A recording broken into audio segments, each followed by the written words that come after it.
Do you struggle with taking action regarding your dating and your relationship goals? Are you a man who wants to find a serious, meaningful, long-term relationship, but you find it difficult to take dating apps serious? Not just a half-assed approach, but really go for it, to do the approach when you see somebody you actually like, or to start sending direct messages on Instagram to improve your communication skills with women. Do you struggle with taking action? Then this video is for you. Today I'm gonna give you a couple of really valuable pieces of advice that are gonna get your ass into motion.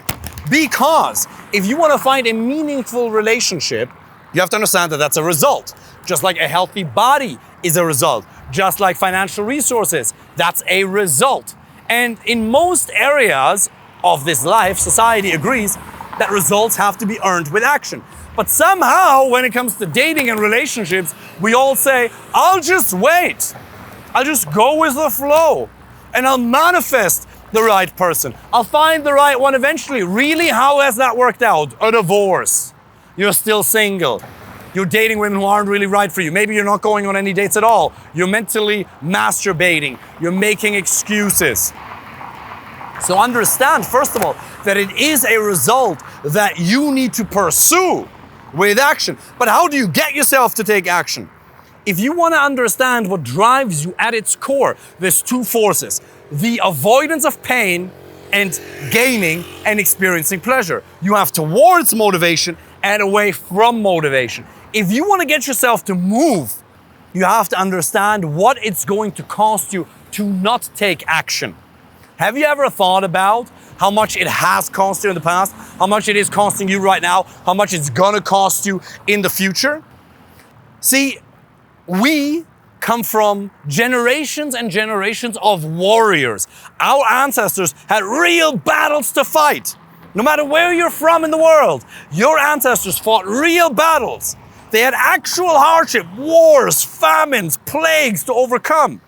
And we're sitting here, I don't really want to go and introduce myself to this lady in Starbucks. Oh my God, she might reject me. Rejection is what you're afraid of because you haven't had enough pain. And now Gunther Schmidt, one of the best psychologists in Germany, who I was fortunate enough to learn a lot from, he would say that can be quite a disrespectful thing to say, so we have to be careful. It's true, but you also have to acknowledge people's pain. And you have experienced a shit ton of pain. To get to where you are in your career or your business, you've had to push through obstacles and keep going. You've experienced a lot of hardship, but you're still too comfortable. Your situation right now is not bad enough. You're in the middle, because if it was really bad, if you would have had really 0 dates over the last 2 years, then you would have already taken action. You would have used free resources. You would have used paid resources. But you've gone on a couple of dates, haven't you? You've had sex every once in a while. So it's not horrible yet. So what we need to do is we need to create artificial pressure. Pressure shapes diamonds. And ask yourself, what has it cost me in the past to not have this area of my life figured out? What is it costing me today? Happiness, aliveness, being not a great role model for your son or your daughter. Because remember, your children, they model your behavior. And if you're not the happiest and most alive version of yourself, how on earth are they supposed to become that? Because they will model it. You will unconsciously give your children permission to be the best version of themselves by taking this serious. And then what is it going to cost you in the future? How are you going to be 5 to 10 years down the line when you'll settle? Because somebody like you won't stay alone for the rest of your life. That's not the thing you have to be afraid of. But you will settle. You'll settle for somebody who's all right. Ah, sure, look, she's grand. She's not too bad. It's all right. It's not that bad. Most men, Henry David Thoreau says, live lives of quiet desperation. Look around. Walk down the street. Look most men in the eye when they're with their female partner. Do they look happy? Do they look alive? Do they look in love? Or do they look half dead on the inside? Yes, because their needs aren't met. Some of them need to work on their communication in the relationship. But most people have never chosen that lady out of a pool of quality options. It will cost you everything. At the end of your life, you're going to ask yourself 3 questions, Brendan Burchard says. Did I live? Did I love? Did I matter? Jack Kornfield, one of the best meditation teachers, says, the only real thing we're gonna ask ourselves is, did I love well? And there's a point to be made for that. Did I give, not just romantically, but did I treat people well? Did I contribute? But did I live? Did I matter? These also play a huge role. There'll come a time, if you're lucky, where you're 100 years old, 90 years old, and you're wrinkly, and you haven't made love to yourself or somebody else in the past 20 years, and you'll reflect back on your life. What you're gonna regret is not the things you did, but the things you didn't do. The people you didn't love, as opposed to the people you did. That's what you're gonna ultimately regret. So here's my invitation. Create artificial pressure for yourself and understand how much it's gonna cost you to not figure this out. And will you be okay? Of course you'll be okay. Do you need an intimate partner, a beautiful relationship to survive? No. But are we talking about surviving? Or are we talking about thriving, being happy, being alive, being in love? Because look, how beautiful is life when you're in love?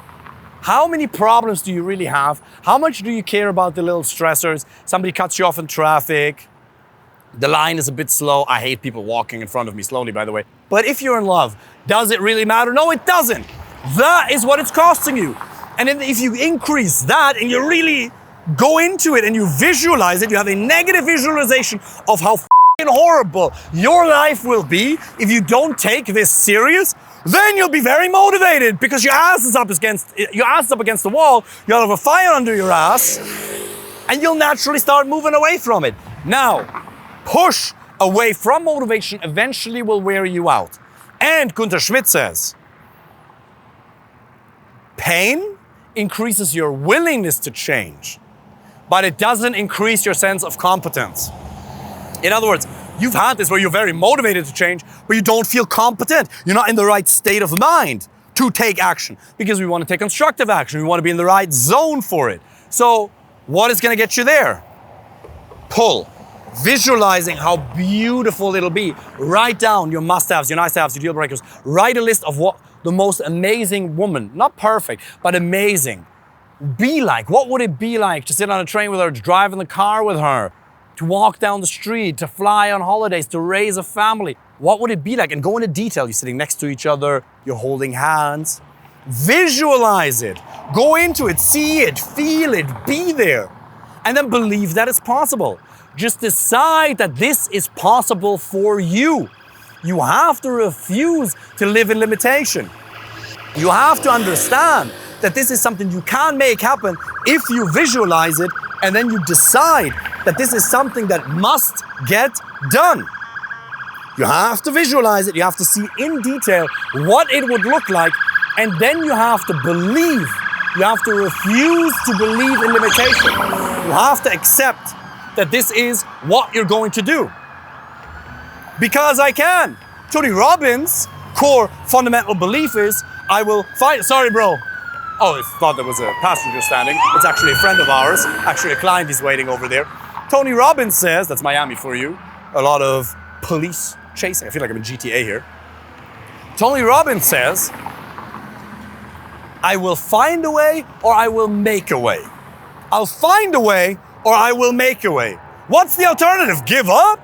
Give up? Most men who give up, they'll start hating themselves. So you create a way from motivation and towards motivation, and it's gonna pull you and you visualize it. And the certainty that the visualization in and of itself is gonna create within you is gonna allow you to take action, because then you got a taste of what it's like, because your brain is not very good at differentiating between what's real and what's just imagined. So imagine your desired outcome in detail on a day-to-day basis. It's not woo-woo, it's not BS manifestation, but you activate your nervous system and you put yourself in the state of what it would be like.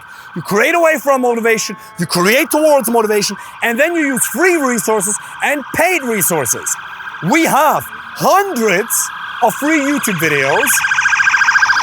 We have thousands of free short form videos. We have a free podcast, and we have a coaching program of various coaching programs. There are free resources and there are paid resources that you can use, because you'll also have to find the strategies away from motivation and towards motivation, and then just find the strategy. But your mindset comes first. Hope this was helpful. If you want us to help you personally, click the link below and apply for a free initial consultation. Looking forward to speaking with you soon. Take care.